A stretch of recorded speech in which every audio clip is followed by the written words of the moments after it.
Alors, un vaccin est fabriqué à partir de substances biologiques vivantes. Nous fabriquons les vaccins à partir de bactéries et de virus que nous mettons en culture et que ensuite nous allons purifier pour obtenir la substance active du vaccin, qui est un antigène. Cet antigène ensuite sera, une fois purifié, sera combiné à d'autres substances qui vont aider à mettre en forme le vaccin pour pouvoir l'administrer, pour pouvoir avoir un produit qui reste stable dans le temps pendant toute la durée de vie du produit et qui assure aussi l'efficacité du vaccin, l'immunité pendant une période prolongée pour la personne qui sera vaccinée. Alors, la fabrication d'un vaccin est faite à partir de substances biologiques, bactéries, virus qu'il faut cultiver et de ce fait, la fabrication est extrêmement longue. La fabrication dure dans le meilleur des cas près de 6 mois pour la grippe, jusqu'à 3 ans pour les vaccins combinés. Pourquoi est-ce si long? C'est parce que notre profession est très réglementée, les opérations sont complexes et que nous effectuons de très nombreux tests à chaque étape clé de la fabrication. C'est près de 1200 tests qui sont effectués par nos laboratoires de contrôle qualité, 200 méthodes de contrôle qui sont employées et donc 70% de ces temps de fabrication est réservé au contrôle de la qualité des produits. Compte tenu de la complexité, compte tenu de la durée du cycle de fabrication, il faut bien retenir que les vaccins qui sont produits aujourd'hui dans les usines qui sont derrière moi seront entre vos mains, disponibles pour vous protéger, protéger vos enfants et vos parents dans 2 à 3 ans.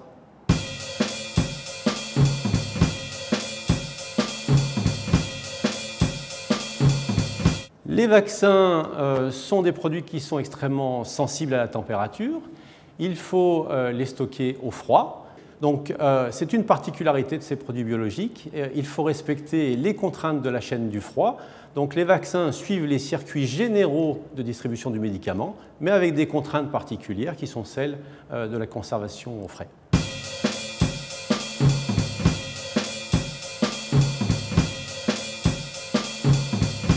Du fait de cette complexité de la fabrication, du fait de la durée de la fabrication, en effet, les vaccins sont un peu plus exposés que les autres médicaments au risque de rupture de stock. La profession est réglementée, les délais sont longs pour les approbations, face à des calendriers vaccinaux qui peuvent changer rapidement, des épidémies qui peuvent apparaître dans le monde. Donc, c'est une cause de rupture potentielle, un risque un peu plus grand que sur le médicament chimique. Quand interviennent des risques de rupture de stock ou des ruptures, l'industriel travaille en coopération avec les autorités de santé. Et c'est avec l'autorité de santé que sont décidées la manière dont seront allouées les doses. Ce sont donc des critères de santé publique qui sont employés, et pas des critères économiques, pour allouer les doses aux pays et aux populations qui en ont besoin.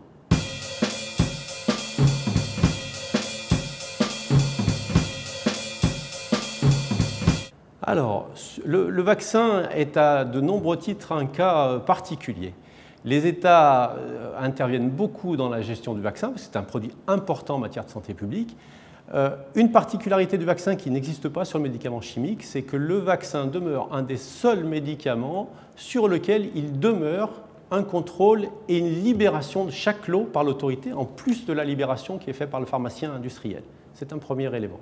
L'industriel est là en tant que partenaire de santé publique pour fournir les doses dont les États ont besoin. Dans le cadre des contextes de rupture, il arrive que les États définissent des circuits de distribution des vaccins particuliers pendant une période donnée, de manière à avoir l'assurance de réserver ces doses pour les populations les plus à risque.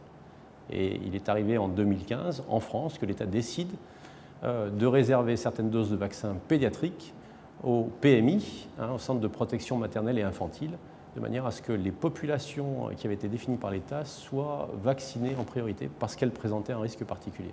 C'est l'État qui redéfinit, éventuellement qui ajuste ses programmes de vaccination dans un contexte tendu pour que justement on ait l'assurance que les populations les plus à risque, et les gens les plus faibles, les plus fragiles, puissent avoir une vaccination. Donc dans nos usines, on produit des antigènes pour prévenir environ une vingtaine de maladies. Les vaccins sont extrêmement longs à mettre au point. Il faut, pour développer un vaccin pour une nouvelle maladie et passer toutes les étapes et obtenir l'autorisation de mise sur le marché, environ une vingtaine d'années. Le simple fait de vouloir combiner des antigènes existants dans un même vaccin pour répondre au calendrier vaccinal et aux préconisations de l'Organisation mondiale de la santé peut prendre jusqu'à 10 ans. L'opération de formulation d'un vaccin, d'antigènes entre eux, est extrêmement complexe et fait appel à une très très grande expertise de la part des scientifiques, de manière à ce que ces antigènes ensemble restent actifs, restent stables et apportent bien au moins la même réponse que s'ils étaient injectés seuls. C'est pour ça que les industriels investissent du temps, de l'énergie et de la science dans le développement de vaccins combinés protégeant contre plusieurs maladies infectieuses en même temps. Une réaction? Un témoignage? Commentez ce reportage sur dijonsanté.fr.